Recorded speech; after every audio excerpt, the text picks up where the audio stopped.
حضرت ابراہیم جب وہاں لے کے گئے تو کوئی انسان نہیں تھا، پانی کا قطرہ نہیں تھا، 2 کلو کھجوریں، ایک مشکیزہ، بیوی کو تھمایا۔ ہمارے گھر میں ہزاروں چیزیں پڑی ہیں، لیکن وہ جو توکل ہے نا وہ ختم ہو گیا۔ اللہ دے گا، حلال حلال پہ قناعت کرے، جائز جائز پہ بھروسہ کرے، رب کریم عطا کرنے والا ہے، وہ مزاج ختم ہو گیا۔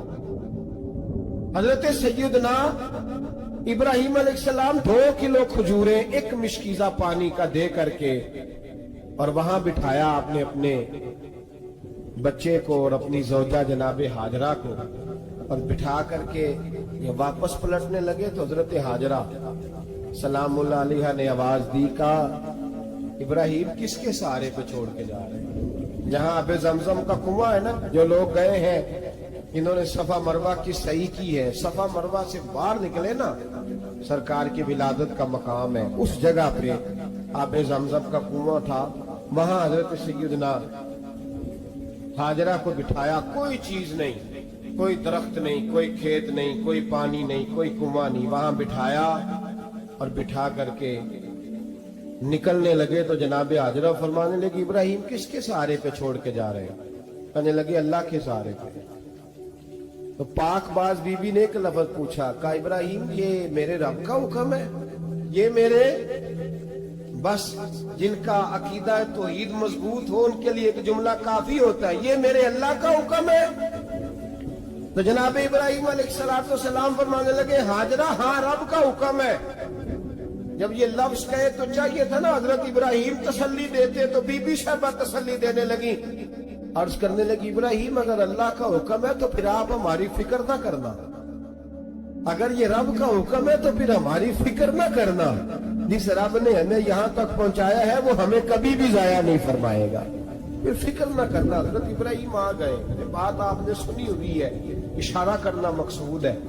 13 سال میں چلے مان بھی لیا جائے بعض روایات کی روشنی میں کہ آتے جاتے بھی رہے، لیکن مکمل دیکھ بھال اپنے بچے کی پرورش میں پورا حضرت ابراہیم علیہ السلام کا کردار، سارا کردار ماں کا تھا۔